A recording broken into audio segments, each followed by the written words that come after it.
نحمده ونستعينه ونستغفره ونؤمن به ونتوكل عليه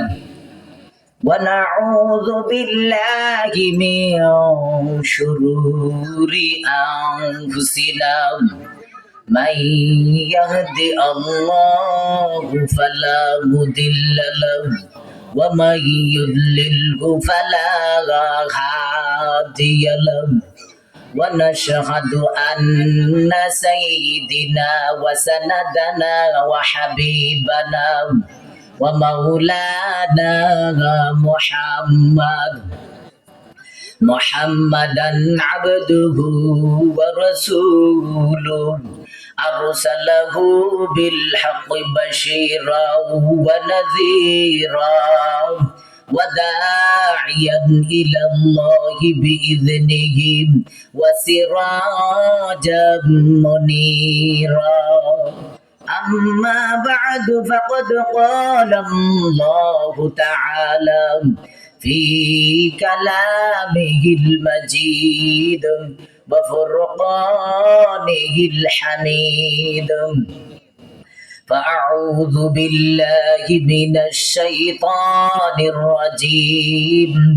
بسم الله الرحمن الرحيم يا نساء النبي لستن كأحد من النساء إن اتقيتن فلا تخضعن بالقول فيطمع الذي في قلبه مرض وقلن قولا معروفا وقرن في بيوتكن ولا تبرجن تبرج الجاهلية الأولى وأقمنا الصلاة وآتينا الزكاة واطعنا الله ورسوله إنما يريد الله ليذهب عنكم الرجس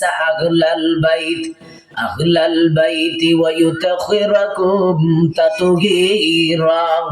صدق الله مولانا العظيم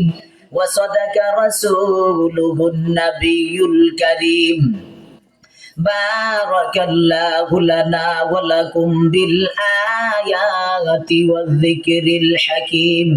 وقال النبي عليه الصلاة والسلام نساء كافيات عاريات مائلات مميلات رؤوسهن كأسنمة الأخت لا يدخلن الجنة ولا يجدن ريحها أو كما قال عليه الصلاة والسلام صلى الله على سيدنا ومولانا محمد وعلى آله وأصحابه وسلم শ্রদ্ধেয় জনাব সভাপতি সাহেব, দিগর উলামায়ে কেরাম, মুরব্বিয়ান ইজম, পর্দানিশি মা ও বোন, উপস্থিত দিন দরদি সুধী সমাজ, আমার ভাইগণ, দক্ষিণ বাঁশহাটির বারুইপাড়া কবরবাসীর রুহের মাগফিরাতের কামনায় ইসলামী মহাসম্মিলন। আমি আপনাদের সামনে সূরাতুল আহজাবের 32 এবং 33 দুইখানা আয়াত তিলাওয়াত করেছি একে সামনে রেখে, এবং নবীজির একখানা হাদিসও পাঠ করেছি একে সামনে রেখে। পর্দা বিধানের কিছু কথা আপনাদের সামনে উপস্থাপন করব ইনশাআল্লাহ। আমার ভাই, এমন এক দেশে, এমন এক যুগে পর্দা বিধানের কথা বলতাম, যেই যুগে, যেই দেশে, গ্রামে গঞ্জে, হাটে বাজারে, মার্কেটে, অফিস আদালতে, স্কুল কলেজ ভার্সিটিতে শুধু বেপর্দা নারী আর নারী। ঠিক না বেঠিক ভাই?